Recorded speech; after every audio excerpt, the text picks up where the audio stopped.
Hello, hello, hello, and welcome to the first ever surprise bonus episode, finally. Today will be quite different as I'll be discussing 5 book series that I absolutely loved that I probably won't ever do an actual full episode about. There's a mix of ones that I don't feel have enough hype and ones that I think are actually pretty popular within the bookish community. But all of them are ones that I loved. They're also a mix of genres from science fiction to YA fantasy. Today I'll be talking about, and in no particular order, the Lightless Trilogy by C.A. Higgins, the Winter Night Trilogy by Katherine Arden, the Charlotte Holmes series by Brittany Cavallaro, hopefully I said her name right, Stalking Jack the Ripper series by Carrie Maniscalco, the Lone City Trilogy by Amy Ewing, and the Final Six duology by Alexandra Monier, which again, hopefully I said all their names right. Something I didn't realize until I got them all off my bookshelf was that 3 of these books were actually advanced reading copies. And while I don't have the jewel on me since I read my friend's book, I believe that was also an ARC that we got from a panel at Comic-Con. And I may have gotten the Red Queen instead. Because I know they came around the same time and I read them around the same time. I can't recall. That was a long time ago. But I did really like that series as well. But I won't be talking about it today, because I technically haven't finished it, because there's that short collection of stories that came out. So, whatever. So this one's going to be a little bit more casual, I suppose. I'll probably just read the blurb off the back of the book and then maybe talk about it a little bit, or maybe talk about it and then read the blurb. We'll see. Just kind of being a little more loose, I guess. Alright, so let's dive into the first one. The Lightless Trilogy by C.A. Higgins.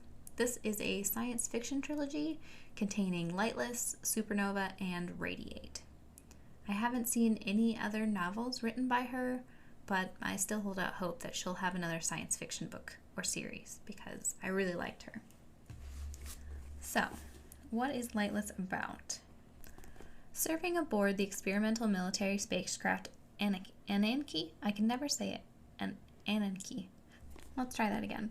Serving aboard the experimental military spacecraft Ananke, computer scientist Althea establishes an intense personal bond, not with any of her crewmates, but with the ship and its systems, which speak more deeply to her analytical mind than human feelings do.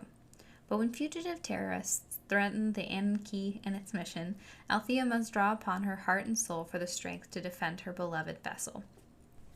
As the ship malfunctions dangerously, distrust and suspicion poison the claustrophobic atmosphere, and Althea confronts a perversely fascinating criminal, whose silver tongue may as well be a weapon, and whose motives are as carefully concealed as they are sinister. Only by penetrating layers of intrigue and deception can Althea expose the dark truth that could change her forever, if it doesn't kill her first. So yeah, that's what this is about. They also have a little thing above that says the deeply moving human drama of Gravity meets the nail-biting suspense of Alien in its riveting science fiction debut. With bold speculation informed by a degree in astrophysics, C.A. Higgins spins an unforgettable Locke spaceship mystery guaranteed to catapult readers beyond their expectations and into brilliantly thrilling new territory. I really liked this book because the science behind the spacecraft Ananke was really interesting. So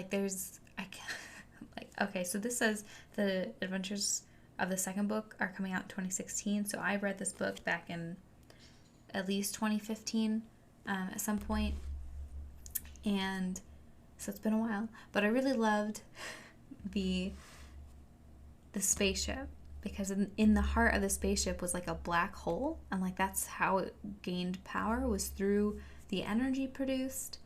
And like the further you would go into the spaceship that was shaped like a seashell, kind of like curling in on itself, the further you would go in, the stronger the gravity would be. I don't know why I said so weird. The stronger the gravity would be. And just reading more and more about it was super fascinating. This is probably a little bit more heavy on the science than maybe some other science fiction books, and probably fueled because she has a degree in astrophysics and why can't I speak? Well, that's always. Probably fueled by her degree in astrophysics, but she does, I think, a really good job, and I really liked the series. What's next? So the Winter Night Trilogy by Katherine Arden quickly became one of my favorite series, and it made me fall in love even more with the historic fiction / fairy tale retelling kind of genre. Katherine Arden writes so beautifully, and it really draws you in and makes you feel a part of the world. I also really enjoyed learning more about a Russian fairy tale, and now I'm going to read the blurb on the back. I feel like I'm going to have to talk really nicely and softly because it's just so pretty. Anyway, at the edge of the Russian wilderness, winter lasts most of the year. But Vasilisa doesn't mind. She spends the nights huddled around the embers of a fire with her beloved siblings, listening to her nurse's fairy tales. She particularly loves the story of Frost, the blue-eyed winter demon, who appears in the frigid night to claim unwary souls. Wise Russians fear him, her nurse says, and honor the spirits of house and yard and forest that protect their homes from evil. After Vasilisa's mother dies, her father brings home a new wife. Fiercely devout, Vasilisa's stepmother forbids her family from honoring the household spirits. The family acquiesces, but Vasilisa is frightened, sensing that more hinges upon their rituals than anyone knows. And indeed, crops begin to fail. Evil creatures of the forest creep nearer, and misfortune stalks the village. All the while, Vasilisa's stepmother grows even harsher in her determination to groom her rebellious stepdaughter for marriage or confinement in a convent. As danger circles nearer, Vasilisa must defy even the people she loves, and call on dangerous gifts she has long concealed, to protect her family from a threat sprung to life from her nurse's most frightening tales. Like I said, there was so much to like with this story. I really loved the mix of fairy tale with historic references. I loved the world that she was building. I loved the way she wrote. I always felt like I was right there in the cold with Vasilisa. And I also really liked learning about like Russian culture, the way that they, name people, how their villages worked, how their history kind of was, their governments and stuff like that. I just thought it was really fascinating, and it was an incredibly amazing story. I really liked it. Yeah, you should check it out. Let's see. So the next one is the Charlotte Holmes series by Brittany Cavallaro, which was an interesting and unique take on Sherlock Holmes. They're young adult mystery novels that I think are for more than just young adult readers, and I really love the world she created and was very sad for it to end after 4 books, but I loved it all the way through. So let's see. The little blurb on the book says, the last thing Jamie Watson wants is a rugby scholarship to Sherringford, a Connecticut prep school just an hour away from his estranged father. But that's not the only complication. Sherringford is also home to Charlotte Holmes, the famous detective's great-great-great-granddaughter, who has inherited not only Sherlock's genius, but also his volatile temperament. From everything Jamie has heard about Charlotte, it seems safer to admire her from afar. From the moment they meet, there's a tense energy between them, and they seem more destined to be rivals than anything else. But when a Sherringford student dies under suspicious circumstances, ripped straight from the most terrifying of the Sherlock Holmes stories, Jamie can no longer afford to keep his distance. Jamie and Charlotte are being framed for murder, and only Charlotte can clear their names. But danger is mounting and nowhere is safe, and the only people they can trust are each other. Equal parts tender, thrilling, and hilarious, A Study in Charlotte is the first in a trilogy brimming with wit and edge-of-the-seat suspense. Well, that was a lie because it was not a trilogy. It was a series because there were 4 books. But yeah, I thought it was a pretty interesting and fairly original take on Sherlock Holmes and John Watson. I've, of course, seen, a modernization of them with shows like Sherlock from the BBC or Elementary, which is, besides this adaptation, is probably my favorite adaptation ever because Elementary was so freaking good. I love it. They knocked it out of the park. But yeah, so Study in Charlotte I thought was really unique in that it's in the same canon as like, or kind of the same canon as the original Sherlock, but this is their great great great grandchildren instead, just picking up kind of where they left off. And I thought that was really interesting, and I like all good interpretations, I think, of Sherlock. You know, they have the struggles with drugs, and they are, you know, not necessarily the best people. They're not very well rounded, and I thought that had all of those kind of elements, and slightly in YA format. But overall, I think Brittany Cavallaro did a really good job, and they were fun to read. Let's see, next up we've got Stalking Jack the Ripper. The Stalking Jack the Ripper series by Kerri Maniscalco was another historic fiction, but this time they mixed mystery and a dash of horror. I thought Kerri wrote great characters with plot lines that kept you wanting more. I love the way that she wove fact with fiction, using events from history to fuel her stories. I also like that each book was a new mystery to solve in a new location. So the blurb on the back of this, which again is a advanced reader copy, can't words. Let's see. Groomed to be the perfect high-born Victorian young lady, Audrey Rose Wadsworth has a decidedly different plan for herself. After the loss of her beloved mother, she is determined to understand the nature of death and its workings. Trading in her embroidery needle for an autopsy scalpel, Audrey secretly apprentices in forensics. She soon gets drawn into the investigation of serial killer Jack the Ripper. But to her horror, the search for clues brings her far closer to her sheltered world than she ever thought possible. Inspired by the infamously unsolved case, this dazzling debut by Kerri Maniscalco weaves an atmospheric tale of beauty and darkness, in which a remarkably modern Victorian girl discovers that some buried secrets simply won't stay dead. I really like this series, in case you didn't know.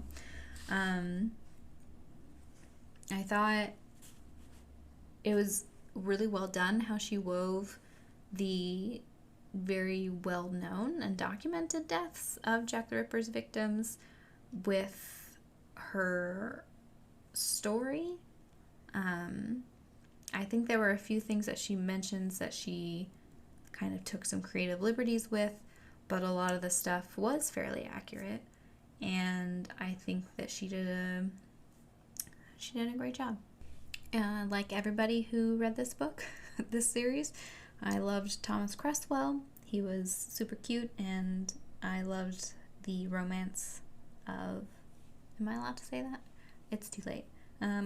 I loved the tension that they have over the course of the entire series, really, and I think he's a great Watson to her Sherlock, if I can borrow from the last book. I think all of them are pretty well done. So the first book is Stalking Jack the Ripper, which follows the Jack the Ripper murders. Couldn't think of the word. And then there is, the second book is Hunting Prince Dracula, which wasn't quite, I don't know if it fit as much as the first one. Maybe I just know less about what was happening in that book. It was still pretty good. And then there was Escaping from Houdini, which takes place on a boat to America, which obviously has to do with Houdini, and I thought that was pretty interesting, though I don't know exactly if that was a real thing either. And then the last book is Capturing the Devil, which I actually think was one of my favorite books. And I'm not going to say what it's about, because I'm not quite sure if that's the twist or if it was, if you're aware what it was about in the beginning. But it was really good. And then I just found out, when I was looking for the titles of all these books, there was a short novella called Becoming the Dark Prince from Thomas Cresswell's point of view, and I think takes place during Escaping from Houdini. So I had no idea about that, and I'm really excited because now I gotta go buy that. Although not supposed to be buying books, but it's okay. Um, let's see. The next book. So the next book is the Lone City Trilogy by Amy Ewing. This is one I have never seen anyone talk about, really. It is a science fiction / dystopian story consisting of The Jewel, The White Rose, and The Black Key. I read this, like I mentioned earlier, about the same time as Red Queen came out, so sometimes I kind of mix the two stories together because they were kind of similar without being really similar. And while it has been a few years since I read it, I remember liking it a lot. I remember it being fun and intriguing and different. So the blurb for this is, sold for 6 million diamantes, Violet is now surrogate of the House of the Lake in the center of the Lone City, the Jewel. Her sole purpose is to produce a healthy heir for the Duchess, a woman Violet fears and despises. Violet is trapped in a living death, her name and body no longer her own. She fights to hold on to her own identity and sanity, uncertain of the fate of her friends, isolated and at the mercy of the Duchess. Which, that doesn't really say anything, and I don't have the book, so I don't know if that's the blurb on the back of the book or not. But basically, in this world, the elite can no longer have children, so they purchase these young women and then impregnate them through a medical procedure, and Violet then gets purchased by the Duchess of a prominent household, and she does whatever she can to end the practice and tear down the society that allowed it. I thought it was interesting. I guess it's a little more Handmaid's Tale, but I guess Handmaid's Tale had, of course, come out at this point, but the show hadn't, so I feel like that was not on the forefront on my mind because I had never read the book. But I thought it was really interesting and well done. There's also bits of they do these auguries. I don't even remember. I just remember liking the book, but I mean, no one ever talks about it, so maybe it wasn't as good as I remember. But you should check it out, for sure. Let's see. So the last, it's actually a duology that I'm going to be talking about.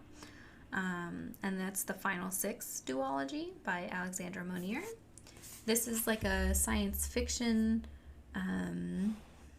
maybe dystopian, future kind of a thing, and it's a YA.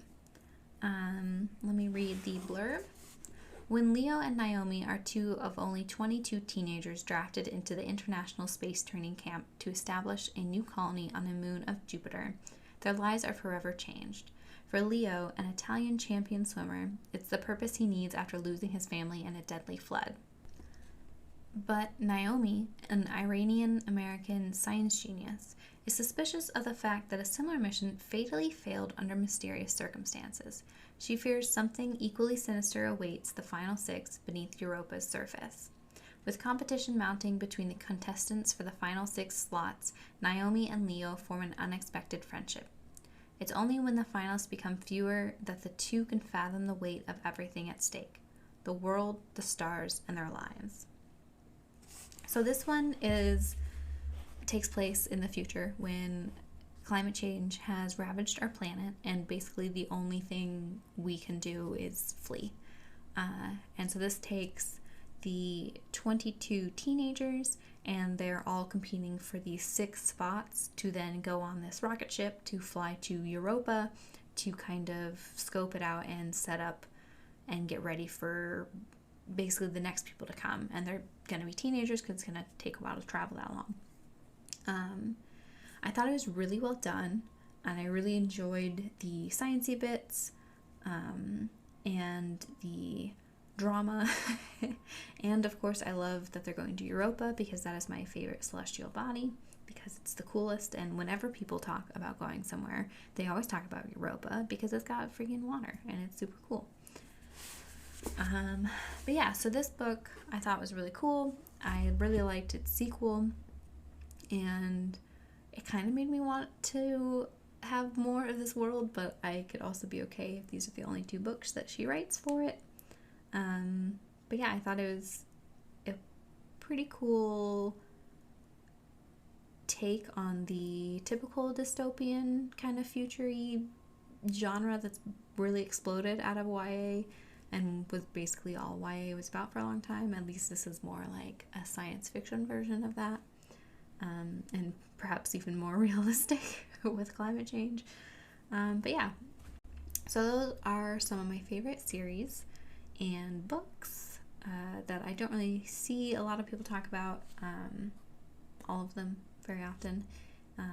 And yeah, maybe I will do more like this in the future if you guys like, talking about favorite TV shows or favorite movies that I'm not really necessarily going to do a full episode on.